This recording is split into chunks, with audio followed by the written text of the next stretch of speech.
നാട്ടിൽ വന്നപ്പോൾ തൊട്ടുള്ളൊരാഗ്രഹമായിരുന്നു കേട്ടോ. നമ്മുടെ കൃപാസനത്തിൽ പോയിട്ട് മാതാവിനെ കണ്ട് നന്ദി പറയുകയും അല്ലെങ്കിൽ അവിടെ പോകണമെന്ന് വലിയൊരു ആഗ്രഹമായിരുന്നു. ആക്ച്വലി ഒരുപാട് നാളത്തെ ഒരാഗ്രഹമായിരുന്നു. അപ്പം ഈ എല്ലാ പ്രാവശ്യവും ഞാൻ നാട്ടിൽ വരുന്ന സമയത്ത് പോകാറുണ്ടായിരുന്നു. അങ്ങനെ പോകാൻ വേണ്ടിയിട്ട് ഒരുങ്ങുകയാണ് കേട്ടോ. അപ്പോൾ നേരത്തെ എണീച്ച് ഒരു 4 മണിയൊക്കെ ആയപ്പോൾ ഞാൻ എണീച്ച് ഒന്ന് ഫ്രഷായിട്ട് ഞാനും എൻ്റെ നെഫ്യൂ കൂടെയാണ് പോകാൻ ഉദ്ദേശിക്കുന്നത്. അപ്പോൾ ഞങ്ങൾ രണ്ടുപേരും കൂടെ കൂടിയിട്ട് കൃപാസനത്തിൽ പോകാമെന്ന് വിചാരിച്ച് ഏർലി മോർണിംഗ് തന്നെ എണീച്ച് ഡ്രസ്സൊക്കെ മാറി ഒന്ന് റെഡിയായിട്ട് പോകാനായിട്ട് നോക്കണം കേട്ടോ. എല്ലാ പ്രാവശ്യം വരുമ്പോൾ ഞാൻ ആദ്യം പറഞ്ഞ പോലെ തന്നെ എനിക്ക് ഏറ്റവും ഇഷ്ടമുള്ളൊരു കാര്യമാണ് കൃപാസനത്തിൽ പോകുക എന്നുള്ളത്. ഒരുപാട് അനുഗ്രഹങ്ങൾ കിട്ടിയൊരു പ്ലേസാണ്. സോ അവിടെ പോയി വിസിറ്റ് ചെയ്ത് അതാണ് നന്ദി പറയുക എന്നുള്ള ഏറ്റവും വലിയൊരു ഇമ്പോർട്ടൻ്റ് ആയിട്ടുള്ള ഘടകമാണ് ആക്ച്വലി. സോ അങ്ങനെ ഞാനും എൻ്റെ നെഫ്യൂ കൂടെ കൂടിയിട്ടാണ് ചേർന്ന് പോകുന്നത്. ആക്ച്വലി ഞങ്ങൾ 2 വീലറിന് പോകുന്ന വിചാരിച്ചിട്ട് റെഡിയാവുന്ന ഭാഗമാണ് നിങ്ങൾ കണ്ടുകൊണ്ടിരിക്കുന്നത് കേട്ടോ. അപ്പം ഏകദേശം 4 മണിയൊക്കെ കഴിഞ്ഞിട്ടുണ്ട്. ഇപ്പോൾ പോവുകയാണെന്നുണ്ടെങ്കിൽ നേരത്തെ തന്നെ പോയിട്ട് തിരിച്ച് വരാമെന്നുള്ള ആ ഒരു ഉദ്ദേശത്തിലൂടെയാണ് കേട്ടോ ഏറ്റവും നേരത്തെ പോകുമെന്ന് വിചാരിച്ച്. ഇന്നിപ്പം ഏർലി മോർണിംഗ് ആയതുകൊണ്ട് ഇച്ചിരി തണുപ്പൊക്കെ ഉള്ളതുകൊണ്ട് കോട്ട അവനും കോട്ട് ഇട്ടിട്ടുണ്ട്, ഞാനും ഒരു കോട്ടയൊക്കെ ഇട്ട് പോകുന്നൊക്കെ വിചാരിച്ച് അങ്ങനെ റെഡിയാവുന്ന ഭാഗമാണ് കണ്ടുകൊണ്ടിരിക്കുന്നത് കേട്ടോ. വീട്ടിൽ വേറെ ആരും എണിച്ചിട്ടില്ല, ഞങ്ങൾ മാത്രമേ എണിച്ചിട്ടുള്ളൂ. അപ്പോൾ എന്തായാലും കൃപാസനത്തിൽ പോകാനുള്ള ഒരു സന്തോഷമായിട്ടുള്ളൊരു ദിവസമാണെന്ന് അതിൻ്റെ ഭാഗമായിട്ടുള്ള ഒരുക്കങ്ങളും കാര്യങ്ങളാണ് നമ്മൾ കണ്ടുകൊണ്ടിരിക്കുന്നത് കേട്ടോ. മാക്സിമം നല്ലൊരു കാലാവസ്ഥ നമുക്ക് ഇന്ന് കിട്ടിയത്. ആക്ച്വലി വലിയ മഴയോ കാര്യങ്ങളൊന്നുമില്ല അങ്ങനെ. അപ്പം നല്ലൊരു അറ്റ്മോസ്ഫിയറാണ് പോകാനായിട്ടുള്ള വണ്ടി. പ്രത്യേകിച്ച് 2 വീലറിന് പോകുമ്പോൾ മഴയാണെന്നുണ്ടെങ്കിൽ നടക്കത്തില്ലല്ലോ. അപ്പം എന്തായാലും അത്ര മഴ കാര്യങ്ങളൊന്നുമില്ല. എന്തായാലും നല്ലൊരു ദിവസം തന്നെയാണ് ഇന്ന് പോകാൻ വേണ്ടിയിട്ട്. അപ്പം അങ്ങനെ അതിൻ്റെ സന്തോഷത്തിലായിട്ട് ഞങ്ങൾ നേരത്തെ തന്നെ വണ്ടിയൊക്കെ ആയിട്ട് പോകുന്ന വിചാരിച്ചിറങ്ങാൻ പോവാണ് കേട്ടോ. ഓഫ് കോഴ്സ് ഒരു ലോങ് ട്രാവൽ തന്നെയാണ്. അങ്ങനെ ട്രാവൽ ചെയ്ത് ഞാൻ ആക്ച്വലി കൂത്താട്ടോളം ബൈക്കും ആലപ്പുഴ റൂട്ടാണ് ആക്ച്വലി പോയത്. അപ്പോൾ ഞങ്ങൾ കൂത്താട്ടോളം എല്ലാം കഴിഞ്ഞ് നമ്മുടെ തണ്ണീർമുക്കം ബണ്ടിൻ്റെ അങ്ങോട്ട് വന്ന് കയറുന്ന ഒരു രംഗമാണ് കേട്ടോ ഈ കാണണേ. ബണ്ടിൽ പലപ്പോഴും യാത്ര ചെയ്തിട്ടുണ്ടെങ്കിലും ഇതിപ്പോഴും ഒരു എക്സൈറ്റ്മെൻറ്റ് തരുന്ന ഒരു യാത്ര തന്നെയാണ് ആക്ച്വലി. പക്ഷേ ഈ ബണ്ടൊക്കെ ഇങ്ങനെ ഉണ്ടാക്കി വെച്ചെന്ന് പറഞ്ഞിട്ട് കാര്യമില്ല. ആ റോഡ് ഭയങ്കര മോശമാണ് കേട്ടോ, പറഞ്ഞാതിരിക്കാൻ പറ്റത്തില്ല. കാരണം നമ്മൾ നല്ല കട്ടറും കാര്യങ്ങളുണ്ട് ഈ റോഡിൻ്റെ എല്ലാ സൈഡിലും. അപ്പം അതൊരു ദുർഘടം പിടിച്ചൊരു ടൈമാണ്. അങ്ങോട്ട് ചെന്നത്തേക്കും കുറച്ച് മഴയൊക്കെ ആയിരുന്നു. പക്ഷേ മഴ പെയ്ത് നിന്ന സമയമായിരുന്നു. അതുകൊണ്ട് ഞങ്ങൾ മഴ കോട്ടിടേണ്ട കാര്യങ്ങളൊന്നും വന്നില്ല. അങ്ങനെ നമ്മൾ കൃപാസനത്തിൻ്റെ അങ്ങോട്ടുള്ള യാത്രയിലേക്ക് അടുത്തുകൊണ്ടിരിക്കുകയാണ്. ആക്ച്വലി കൃപാസനത്തിലേക്ക് അടുത്തുകൊണ്ടിരിക്കുകയാണ് കേട്ടോ. തണുപ്പൊക്കെ ഉണ്ടായിരുന്നു. ഏറ്റവും ഏർലി മോർണിംഗ് ജസ്റ്റ് 6 മണിയൊക്കെ ആവുന്ന സമയമായതുകൊണ്ട് ബോട്ടുകൾ കാര്യങ്ങളൊന്നും കാണാനൊന്നും പറ്റിയില്ല എന്താണെന്ന് പറഞ്ഞത്.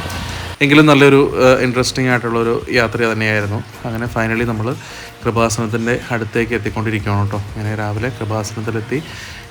ഒത്തിരി നേരത്തെ എത്തിയതുകൊണ്ട് അത്ര വലിയ തിരക്കോ കാര്യങ്ങളൊന്നും ഉണ്ടായിരുന്നില്ല. ഞാൻ പല വർഷങ്ങൾക്ക് മുന്നേ കണ്ട കൃപാസനമല്ല ഇപ്പം. കുറേ കൂടെ മാറി റോഡിൻ്റെ പണികളൊക്കെ കുറച്ചും കൂടെ ബെറ്ററായി വന്നിട്ടുണ്ട്. അതുപോലെ തന്നെ മുൻവശത്തുണ്ടായിരുന്ന കടകളൊക്കെ ഒഴിപ്പിച്ചു. ഇപ്പം നമുക്ക് ഡയറക്റ്റ് ഗേറ്റിൻ്റെ ഉള്ളിലേക്ക് കയറാൻ പാകത്തിന് അങ്ങനെ രീതിയിൽ വന്നിട്ടുണ്ട്. ഒരുപാട് മാറ്റങ്ങൾ വന്നിട്ടുണ്ട്, പറയാതിരിക്കാൻ പറ്റില്ല. പിന്നെ ഞങ്ങൾ ഏർലി മോർണിംഗ് പോയതുകൊണ്ട് അത്ര ഫുഡൊന്നും കഴിക്കാനാണ് പോയത്. ഇപ്പോൾ ചായയും ഒക്കെ കുടിക്കുന്ന രംഗമാണ് ഇപ്പോൾ നിങ്ങൾ കാണുന്നത്. കൃപാസനത്തിന് മുന്നിൽ തന്നെയുള്ള ചായക്കടയിൽ നിന്ന് ചായ കുടിക്കുന്ന രംഗമാണ് കേട്ടോ കാണുന്നത്. അതിനുശേഷം പിന്നെ പള്ളിയുടെ ഉള്ളിലേക്ക് കയറി എല്ലാം ഒന്ന് കണ്ട് പ്രാർത്ഥിച്ച് ലാസ്റ്റാണ് 7:30 കുർബാന. അപ്പോൾ ഞങ്ങൾ നേരത്തെ എന്നുകൊണ്ട് അവിടെ ചെന്ന് മാതാവിനെയൊക്കെ കണ്ട് മാതാവിൻ്റെ അടുത്ത് പോയി പ്രാർത്ഥിച്ച് നേർച്ചയൊക്കെ ഇട്ട് പതുക്കെ കാര്യങ്ങളൊക്കെ ചെയ്തിട്ടാണ് കുർബാനയിലേക്ക് കടന്നത്.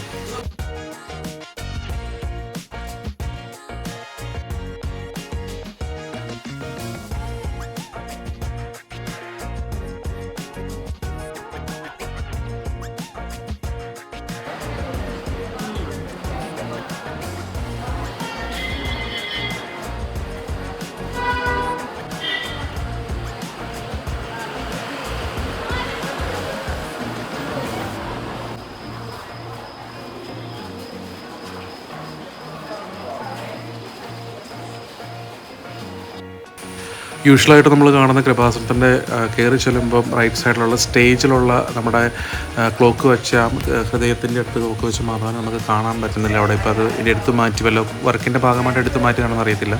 എവിടെയെങ്കിൽ കൂടിയും അവിടെ പോയിട്ട് മറ്റേ മാതാവിൻ്റെ അടുത്ത് പോയി പ്രാർത്ഥിച്ചു. അതിനുശേഷം നമ്മുടെ മെയിൻ ഏരിയയിലേക്ക് വന്ന് അവിടെ കുറച്ച് നേരം ഇരുന്ന് പ്രാർത്ഥിച്ച് അവിടുത്തെ ഒന്ന് കാര്യങ്ങൾ പേക്ക് ഒന്ന് റെക്കോർഡ് ചെയ്യുകയായിരുന്നു ചെയ്തത് ആക്ച്വലി. സോ നല്ലൊരു അറ്റ്മോസ്ഫിയർ ആയിരുന്നു. ഒരുപാട് ആളുകൾ ആ സമയത്ത് ഉണ്ടായിരുന്നില്ല. ആളുകൾ വന്നുകൊണ്ടിരിക്കുന്ന സമയമാണ്. അപ്പോൾ ഒത്തിരി ആളുകൾ വന്നിട്ടുണ്ടായിരുന്നില്ല. അപ്പം അത്യാവശ്യം കാര്യങ്ങളൊക്കെ ഒന്ന് കവർ ചെയ്യാൻ വേണ്ടിയിട്ട് ഐപാഡിൽ പെട്ടെന്ന് പിടിച്ച രംഗങ്ങളാട്ടോ നിങ്ങളിപ്പോൾ കാണിച്ചുകൊണ്ടിരിക്കുന്നത്.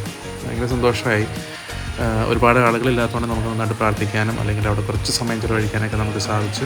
അതിനുശേഷം നമ്മുടെ ആ കിണർ അത്ഭുത ഉറവയുടെ അടുത്ത് പോയിട്ട് കുറച്ച് വെള്ളമൊക്കെ എടുത്ത് കുടിക്കുന്ന രംഗമാണ് കേട്ടോ ഇത്. അത് ഭയങ്കര ഇൻട്രസ്റ്റിംഗ് ആയിട്ടുള്ളൊരു കാര്യമായിരുന്നു. ഇത് ഞാൻ ഇതിന് മുന്നേ ചെന്നപ്പോൾ കണ്ടതായിട്ട് എനിക്കൊരു ഓർമ്മയില്ല. അവിടെ ഒരു വെള്ളം കുടിക്കുന്നൊരു ഏരിയ ഉണ്ടായിരുന്നു, പക്ഷേ ഇതിങ്ങനെ ഓപ്പണാക്കി വെച്ചിട്ടൊന്നും ഉണ്ടായിരുന്നില്ല. അപ്പോൾ അത് എല്ലാം ഓപ്പണാക്കി സെറ്റപ്പാക്കി വെച്ചിട്ടുണ്ട് കേട്ടോ. നല്ലൊരു കാഴ്ചയായിരുന്നു അത് എന്തായാലും.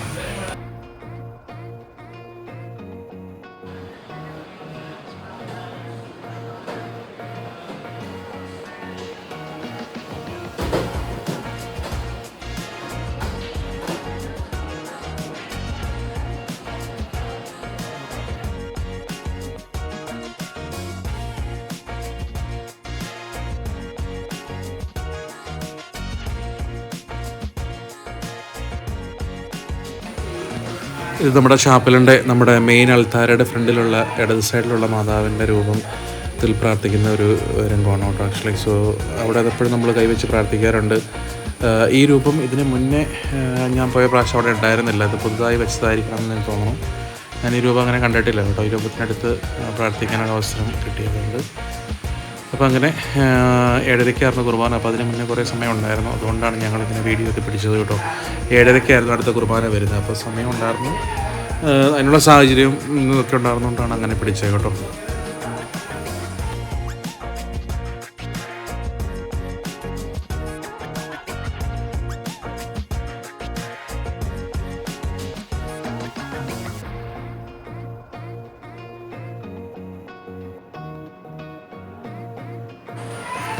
എന്തായാലും നേരത്തെ ചെന്നുകൊണ്ട് കുറേ സമയം അവിടെ സ്പെൻഡ് ചെയ്യാനും അതുപോലെ ആത്മാർത്ഥമായിട്ടിരുന്നത് പ്രാർത്ഥിക്കാനും മനസ്സോർന്ന് പ്രാർത്ഥിക്കാനൊക്കെ സാധിച്ചു. പ്രാർത്ഥനയൊക്കെ കഴിഞ്ഞിട്ട് ഞങ്ങൾ ഇരുന്നിട്ട് ആ ഭാഗത്തുനിന്നോടെ ഒന്ന് റെക്കോർഡ് ചെയ്ത് ഏരിയകളോട്ടേക്ക് കാണുന്നത് കണ്ടില്ലേ. അപ്പം ആളുകളൊക്കെ വന്നുകൊണ്ടിരിക്കുന്ന സമയമാണ്. ഓരോ സ്ഥലങ്ങളിലും ആളുകൾ വന്നെത്തി. കുർബാന ആയപ്പോഴത്തേക്കും ആ ഭാഗം ഫുള്ള് ആളുകളെ കൊണ്ട് നിറഞ്ഞിരുന്നു. അത് ഞാനൊന്നും എടുത്തില്ല, അതിൻ്റെ ഭാഗങ്ങളൊന്നും ഞാൻ എടുത്തിട്ടില്ല. അപ്പം എല്ലാ കാര്യങ്ങളും കഴിഞ്ഞ് ഞങ്ങൾ തിരിച്ച് പോരുന്നതിന് വേണ്ടിയിട്ട് വണ്ടി എടുക്കാൻ വേണ്ടി പോയ ഇതാണ് കൃപാസനത്തിൻ്റെ സെൻറ്ററിൻ്റെ അടുത്തേക്ക് അങ്ങോട്ട് മാറി ഞങ്ങൾ വണ്ടിയൊക്കെ എടുത്തുകൊണ്ട് വന്നു. ഈ വർഷം വന്നിട്ട് കൃപാസനം വിസിറ്റ് ചെയ്ത് വളരെ നല്ല അനുഭവമായിരുന്നു കേട്ടോ. സോ ഞങ്ങൾ കൃപാസനം വിസിറ്റ് ഒരുപാട് എന്താ പറയുക മെമ്മറീസും അതുപോലെ തന്നെ അനുഗ്രഹപ്രദമായിട്ടുള്ളൊരു സിറ്റുവേഷനൊക്കെ കൊണ്ടുവന്നൊരു ദിവസമായിരുന്നു. വളരെ സന്തോഷം തോന്നി. ഞങ്ങൾ നേരത്തെ വന്നുകൊണ്ട് എല്ലാ കാര്യങ്ങളും കറക്റ്റായിട്ട് എന്താ പറയുക നേരത്തെ കഴിക്കാനായിട്ട് സാധിച്ചു. പ്രാർത്ഥിച്ച് നേർച്ചയ്ക്ക് ഇട്ടിട്ട് എല്ലാം കഴിഞ്ഞിട്ട് ഞങ്ങളിപ്പോൾ പോകാൻ വേണ്ടിയിരിക്കുകയാണ്. അപ്പോൾ കൃപാസന മാതാവിൻ്റെ അടുത്ത് പോയി പ്രാർത്ഥിക്കാൻ പറ്റിയ ഒരു അവസരം വലിയ അനുഗ്രഹമായിട്ട് കണക്കാക്കുകയാണ് കേട്ടോ. അടിപൊളിയായിരുന്നു. എന്തായാലും തിരിച്ചു പോകുന്ന സമയത്ത് നമ്മൾ അവിടെ തൊട്ടടുത്തിട്ടുള്ള ബീച്ചാണ്. 15 മിനിറ്റ് ദൂരമുള്ളൂ നമ്മുടെ കൃപാസനത്തിൽ നിന്ന്. അപ്പം മാരാരിക്കുളം ബീച്ചിൽ ആദ്യമായിട്ട് പോകുന്ന ഒരു അവസരമാണ് കേട്ടോ. ഞാനിതിന് മുമ്പ് പോയിട്ടില്ല. ബട്ട് വളരെ എന്താ പറയുക എടുത്തു വരേണ്ട ഒരു കാര്യം എന്ന് പറഞ്ഞാൽ ഭയങ്കര നീറ്റ് ആൻഡ് ക്ലീൻ ബീച്ചാണ് കേട്ടോ മാരാരിക്കുളം.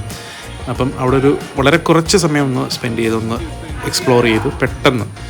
കാരണം നമുക്ക് ഒരുപാട് സമയമൊന്നും സ്പെൻഡ് ചെയ്യാനില്ലല്ലോ. അതുകൊണ്ട് ഇപ്പോൾ അങ്ങനത്തെ ഒരു സിറ്റുവേഷനല്ല പോയത്. അതുകൊണ്ട് ജസ്റ്റ് ഒന്ന് പോയി കണ്ട് കുറച്ച് നേരം ടൈം സ്പെൻഡ് ചെയ്തിട്ടാണ് 2 വീഡിയോസ് അവിടുത്തെ ക്ലിക്ക് എടുത്ത് തിരിച്ച് പോരുമായിരുന്നു. നല്ല ടൈറ്റുള്ള സമയമായിരുന്നു. നല്ല രസമാണ് അവിടെ ആക്ച്വലി. ഒരുപാട് വെയിൽ വന്നതിനിപ്പറായിട്ട് നല്ല നീറ്റ് ആൻഡ് ക്ലീൻ ബീച്ചാണ് കേട്ടോ. ഒരുപാട് മാറ്റം കേരളത്തിലെ ബീച്ചുകൾ കൊണ്ടുവരുന്നുണ്ട്. അപ്പോൾ ഭയങ്കര സന്തോഷം അത് കണ്ടു കഴിയുമ്പോൾ. പിന്നെ അവിടെ 2 വീഡിയോസൊക്കെ എടുത്തിട്ട് അപ്പോൾ തന്നെ ഞങ്ങൾ അവിടെ നിന്ന് തിരിച്ച് പോകുന്നു. നല്ല അടിപൊളി അനുഭവമായിരുന്നു കേട്ടോ. എന്തായാലും കൃപാസനത്തിൽ പോയി ബീച്ചൊക്കെ ഒന്ന് കണ്ട് തിരിച്ച് പോരാനായിട്ട് സാധിച്ചു. അപ്പോൾ ഇത്രയേ ഉള്ളൂ കേട്ടോ. നിങ്ങൾ ഉറപ്പായിട്ട് സബ്സ്ക്രൈബ് ചെയ്യുക, ലൈക്ക് ചെയ്യുക, കമൻറ്റ് ചെയ്യാൻ സപ്പോർട്ട് ചെയ്യുക കേട്ടോ. നിങ്ങൾക്ക് ഇഷ്ടപ്പെടുന്ന കുറേ വീഡിയോസ് ഓൺ ദ വേ ആണ്. Okay bye, thank you.